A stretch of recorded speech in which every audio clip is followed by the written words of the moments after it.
देखो, मुद्दा जो है वो किसानों से संबंधित सारे मुद्दे हैं, चाहे वो बजाज शुगर मिल का भुगतान हो, चाहे गांव के नाम पे बिजली सुधार योजना के नाम पे एक बहुत बड़ा घोटाला है जिससे किसान वंचित है। और जर्जर तार से रोज हादसे हो रहे, आप भी सुनते होंगे कि इस गांव में तार टूट गया, ये हादसा हो गया, जंगल में तार टूट गया, ये हादसा हो गया। लेकिन बिजली सुधार योजना के नाम पे एक बहुत बड़ा घोटाला जो प्रदेश में हुआ है, देश में हुआ है, आज ये उसका भी विषय है कि उस पर एक जांच हो।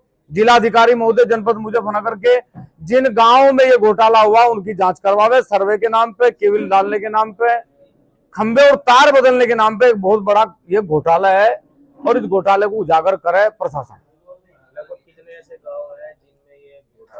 90% लगभग गांव है, जिन गांवों में ये काम हुआ उनमें 90% से ज्यादा गांव ऐसे हैं जिनमें ये काम हुआ नहीं है, और हुआ है तो उससे ज्यादा बिजली विभाग और L&T कंपनी ने पैसा निकाल लिया। अगर ये आपकी जो घोटाले नहीं खुलता तो किस तरह का आप लोग आंदोलन करेंगे भाई? इससे हमें, देखो, ये देश आंदोलन का देश है। यहाँ ये देश को आजादी मिली तो आंदोलन से मिली। हम लोग भी सरकार के पास अपनी बात पहुंचाने के लिए आंदोलन का रास्ता अपनावेंगे। आंदोलन से भी कुछ नहीं होगा तो कुछ और रास्ता अपनावेंगे। लेकिन हमारा जो पहला धर्म है वो है सूचना।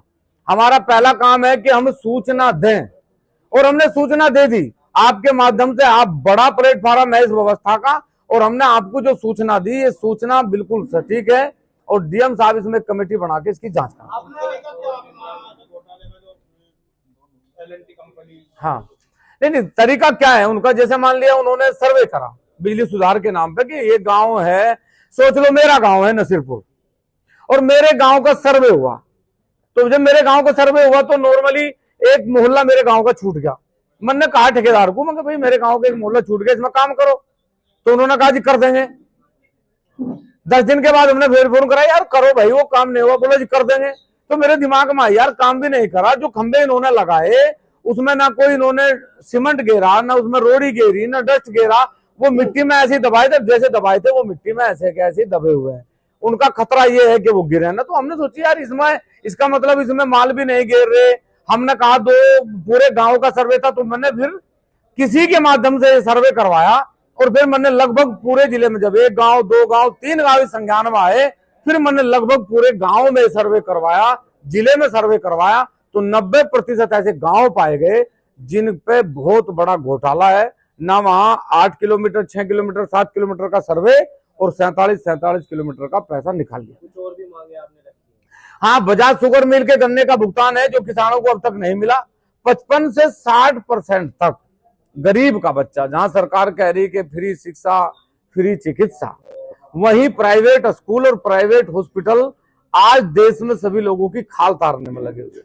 क्या पढ़ेगा वो बच्चा? पहली क्लास का बच्चा यदि 55% स्कूल को कमीशन दे के किताब लेगा, और किताब की भी जबरदस्ती है कि कहां से किताब लेगा, यहां से किताब मिलेंगी। गांव से पढ़ने वाला बच्चा, स्कूल है बुढ़ाना, किताब मिलेंगी मुजफ्फरनगर। स्कूल है बगरा, किताब मिलेगी मुजफ्फरनगर। और ये जो 55 से 60% कमीशन स्कूल लेकर बच्चों की, अभिभावकों की खाल तार रहे, इस पे भी सरकार को संज्ञान लेना चाहिए।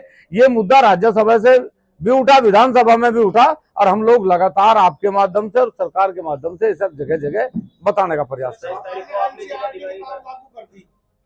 सरकार ने तो कर दी, पल्ला झाड़ दिया, एनसीईआरटी लागू होगी, लेकिन उसकी आड़ में जो स्कूल खेल रहे, एक्सरसाइज बुक और ये बहुत सारी चीज लगा गए।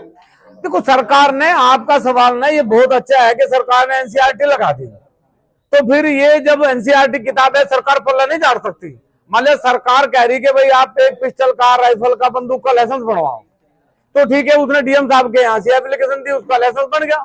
लेकिन फिर तमंचा रखना तो वैध नहीं हो सकता ना, वो तो अवैध ही रहेगा ना। अगर एनसीईआरटी वैध है तो फिर ये जो प्राइवेट स्कूल एनसीईआरटी से अलग किताब लगा रहे, वो तो तमंचा फिर अवैध। अगर ये सरकार, जिलाधिकारी महोदय इस पर संज्ञान नहीं लेंगे, इस सारे विषय पे, हमारे इन मुद्दों पे, चाहे वो गौशालाओं का मुद्दा हो, गांव में जिसके खोलने के नाम पे बड़ा घोटाला सरकार के द्वारा, इन अधिकारियों के द्वारा करा जा रहा, चाहे वो बिजली सुधार के नाम पे, चाहे वो जल जीवन मिशन के नाम पे, चाहे वो किताबों के नाम पे, चाहे वो गन्ना भुगतान के नाम पे, आवारा पशुओं के नाम पे, यदि इन सारी चीजों पे संज्ञान नहीं लिया जाएगा तो फिर 27 तारीख से हम लोग अनिश्चितकालीन धरना जिलाधिकारी कार्यालय पर रखेंगे।